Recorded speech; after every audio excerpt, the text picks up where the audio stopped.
Annapurna base camp. हामी बिहान 5 बजेतिर आफ्नो होटलबाट हिँडेका थियौँ र 1.5 घन्टाको तेर्सो तर गाह्रो उकालो कटेपछि अन्नपूर्ण बेस क्याम्पमा पुगेका छौँ।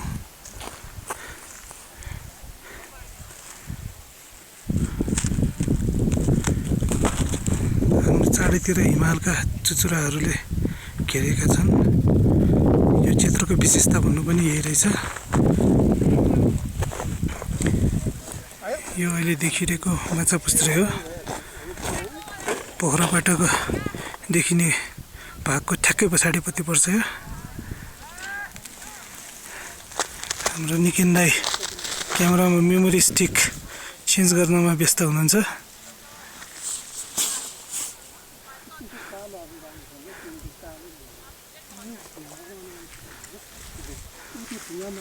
हाम्रो राकेश दाई र राकेश भाइ चाहिँ फोटो मिल्यो मिलेन भन्ने डिस्कसनमा व्यस्त छन्। भोक चाहिँ बेसरी लागिसकेको छ। बिहानको ब्रेकफास्ट खाएको छैन हामीले। अहिले गार्लिक सुप र हेभी ब्रेकफास्ट खाने विचार छ।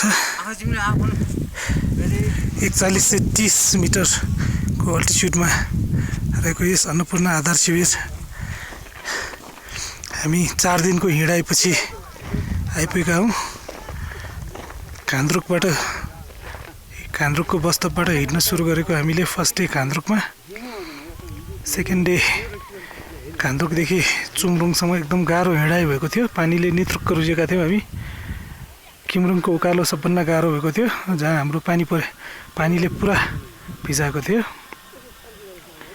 सेकेन्ड डे चुम्रुङ बसेपछि थर्ड डे हामी बम्बुमा बसेका थियौँ।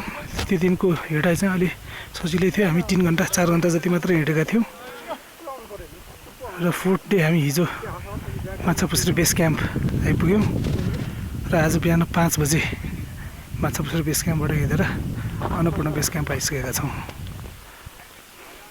निकेन दाइ अझै पनि मेमोरी स्टिक चेन्ज गर्नमा व्यस्त हुनुहुन्छ।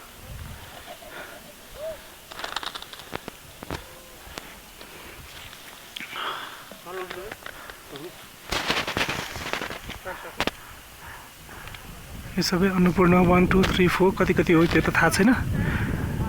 अन्नपूर्णका चुचुराहरू हुन्। सायद यो चुचुरा चाहिँ, यो अगाडिको चुचुरा चाहिँ हिउँचुलीको चुचुरा जस्तो लाग्छ।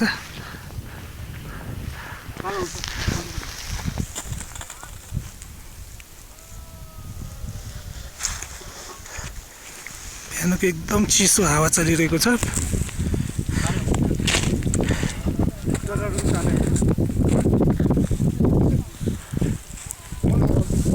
आधार शिविरमा घाम अझै पुगेको छैन। वरिपरिको चुचुराहरू चाहिँ घामले छोइसकेको छ।